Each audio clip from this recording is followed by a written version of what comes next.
What's up, guys? Welcome to episode 5. I made an executive decision to better connect with the real Jiu-Jitsu people. And when I say real, I mean R-E-E-L. Wait, am I Carrot Top? I got this thing, I got the jacket here. Guys, we're gonna have a little fun. No, so let's start asking questions, because I only have one topic. Guys, Tony White, he asked on YouTube something related to the knee shield guard passing. Guys, we don't do the gi today, but I have the gi top in case. I got this in case. Anyways, start asking questions, because otherwise I'm going to go to the sort of the gi variation of his question. Guys, your best chance of getting your questions answered is live. This hat's bothering me. This. All right, let's get it. Request, huh? Enrique requested if you could shout out. If I could shout out what? Ra-ta-ta-ta. Ah, man, Enrique, now you got it in my head. Oh man, now this is gonna be in my head rent free for a while. Anyways, so guys, there's a lot of things. I don't know if you watched. It was not really a debate, and frankly, I only could take it for only about half an hour. But anyways, start asking technical questions, strategic questions. By the way, this outfit is probably my favorite, and we're getting a limited run of this. I'm getting 2 sets when it comes in. So guys, you better hurry up. When you see me wearing it and announcing that it's out, get your orders in, because it's gonna go fast. Let's unless we have any questions. We can go to the. So Tony, if I know you had a question, and I know some of you guys can't watch this live because you're at work or whatever. The time we chose is there's actually a reason for it. The reason for that is this kind of is my school is available, so I can film quietly, because we have classes pretty much all the time. It's not too late because we do have viewers in the Far East. So it's not too late. They can actually watch live. I know sort of East Coast people, it's a little, right in the sort of mid-morning, but these days people can have some flexibility to at least watch without having the sound on. Anyways, so the question was, when he does the knee shield guard pass. By the way, in NoGi, the same principles we talked about last week apply. If the guy actually gets a grip, I know what he's doing right now. So you basically, anytime somebody gets a grip, you already know which way he's going to go. So you need to read the subtle cues. As soon as he gets so I'm still going to pressure him, but I know that he's going to try to sweep me to my right. So as soon as I start to pummel early, right? So I don't wait for him to sweep me. I pressure and I hang a little bit. So instead of hanging sort of parallel to him, I kind of hang more perpendicular. And as soon as I pummel in, you can use the other hand, but you may have to do it more than once. As soon as even if I start to use my chest to stop the sweep. Okay, so I use my chest to stop the sweep, and I'm looking to get my elbow. I want my elbow on his hamstring, because if I'm here, he can sweep. Once I'm on the hamstring, it's going to be hard for him to, because now I have some mobility with this hand. That's all I need, some mobility. I can also at this point control his head, be it pull it in or actually go over. Now, once I go over, I can use my hand to clear his grip, and now I'm going to get an underhook and a very, very strong guard pass. So I don't want to spend too much time on this. Again, guys, if you can, try to watch live. I do try to answer the questions that come in afterwards, because I know not everybody can make it live. But again, let's let's get the questions going because, you know, this is the reason for live. This is your chance that if you don't understand my explanation or there's some sort of deviation from the way I explain that your training partners do, we can cover that. We have a lot of good mornings from Raji. MJ, Marek is watching. What's up, guys? I had a question regarding... Which Marek? Marek, butchered the last name, but Homrad Madka. Ahoy, Marco. Yeah, you know that. Yeah. He was in Holland. Oh, that's... Yeah. Cromwell, right? Yeah. Yeah. Okay. Yeah. Regarding the half guard pass, if there's a size difference and the person's much taller than you, would you try to still reach the head or just... No, you guys don't ever overreach. Basically, people get into trouble when they try to overreach. You need to sort of, use the specific grips when there's a time for them. Usually, this is very, very common. Say for, I'm bottom, and I try to wrestle up, and now Craig moves his butt backwards a little bit, and I try to suck him in. This is when I'm getting in trouble. This is when my arm starts to get overextended. That's when you're gonna get caught. So anytime I just retract, I just basically, okay, let's go back to neutral. It's the same thing from half guard. So if we here, and again, I will pressure him. Even if the guy's big, guys, there's nothing, you'll be surprised how bigger guys react to pressure, especially from a smaller guy. They don't expect it. They don't, I have made big guys feel pressure. And they will react. There's sort of like a little bit of a surprise, and that's a perfect time to start moving. But if the guy is like, really long and I can't, like he's here, that's okay. But no, he no longer is playing the knee shield. Now we can like pummel, we can kick out. So again, there is, every action generates a reaction. If it doesn't, you can still move, because now if you counter his move and he's not really doing anything about it, move, take advantage of it. But a lot of times, this is where we get into the higher level of jiu-jitsu, is when you have sort of the guy starts to counter you, there is patterns to it. So Tony, if you're watching, or if you're watching after, you need to watch the pattern. How does he move? So every time you kind of start to put the pressure, how does he move? Now, once you know that pattern, you could respond to that pattern. So there is subtle changes in their body positioning. Sometimes it's big, but sometimes it's subtle. Take advantage of it. We talked about it, right? When you're doing anything, you want to make sure, you want to move, you want to make the changes when the guy made a mental realization that whatever he's doing is not working. That's a good time to move. Or he made the mental realization and started to move but did not complete his movement. That's another good time to move. The not good time to move is once he made the mental realization, started the movement and completed the movement into the next structure, and that's already you're too late. Unfortunately, most people, this is when they move. You want to start to make the transitions either 1 and 2, not 3. We had Scott Pitts just wanted to say he used the knee shield pass this week in class. Training partner confirmed the pressure was awful.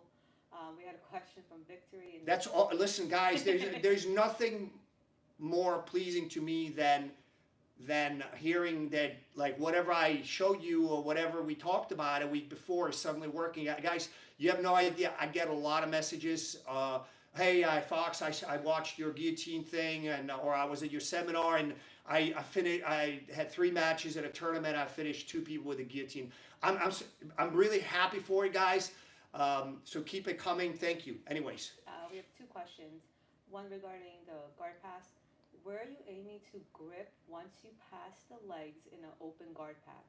What do you do if they continue to put in the knee shield? I'm not quite sure I understand. Are you talking about when I switched to the leg pummel, or are you talking about the when I just pressure and pass kind of low?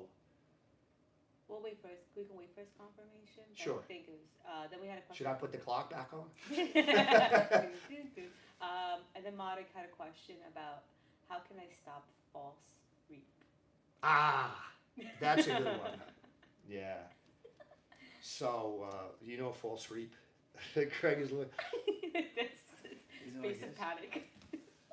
Something like that? Yeah. Yeah. But it's the entry that, you know, where the guys, Got it. so they bring the so a lot of times, I probably need somebody. Aaliyah, how good are you in false reap? I could try. Let's switch. Yeah, Aaliyah's. Hopefully.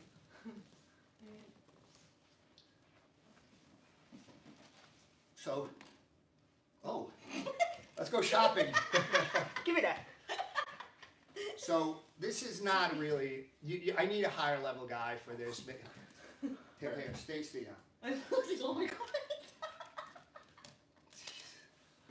Who runs this monkey operation? So what you got to do is you're gonna hug my leg. This one?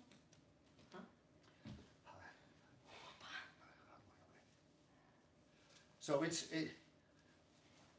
so what they're trying to do is hug my leg. Yeah. So now this is a problem, right? Once sort of people go into false sleep. So obviously I'm trying to prevent them from getting into it. A lot of times I am not willing. I'm not afraid to take a sweep, because a lot of times the biggest problem is people get into really deep trouble when the technique is coming in. Yeah, you gotta stay above my knee. You gotta stay above. Okay. Are you okay? Yeah, I'm good. Okay, there it is. So first, what I'll try to do is almost go. There's two ways you can try to stop people, or you can kind of over exaggerate them. Anytime, what I want to do is I want to get her leg below my knee. That's not always going to be a possibility. I don't want this leg to get behind me. A lot of times, when people do it, is from sort of starting here.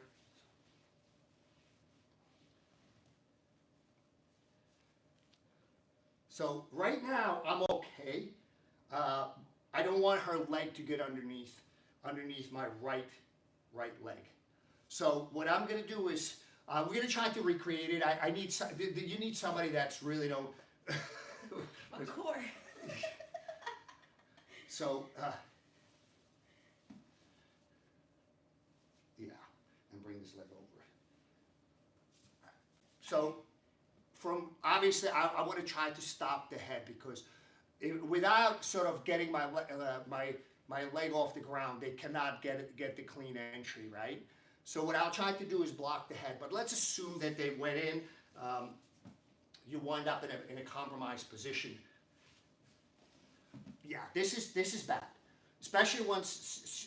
Yeah, this you go into bad territory. So what I'll try to do is I'm actually going to try to fall. And I'm looking basically to open my legs really wide. This is a problem for me, because this is they can kind of stop that escape. But I literally had a brain fart, because I'm thinking, like, can somebody read Aaliyah's credit card numbers from YouTube and go shopping? Anyways, so so this is late stage, Marek. What I'm going to do is let's go over late stage. Let's go over earlier sort of entries. I might be able to do it from next Friday with Frankie. Yeah. So guys, look what I'm doing. So if I'm in trouble, deep trouble, what I want to do is fall in a way that already, as I'm falling, my foot points in the direction of the escape. So in this case, I'm pointing my toes away. So I don't try to do it. I do it off the fall. But bigger. The other thing is open your legs wide. Because if I'm close, they can kind of continue to attack. So I want to open wide. And I'm trying to get her knee below mine. But it doesn't matter. So it depends. If I can get her knee below mine, I'm out. But let's assume that she kind of stays on me and starts to continue to roll. What I'm going to try to do is get my free foot, which is left leg, between her and me. It doesn't matter. It could be what I'm doing right now. It could be my foot on anything of hers, and I use it not to rip out. You don't want to rip out. You want to brace and pull. So that's late stage entry. Why don't you guys tune in next week, because I'll have a couple of guys with me that are, we got Charnitsky, we got Frankie. We got a couple of guys that are good at sort of the false reap, so we can talk about it next week. All right, take care.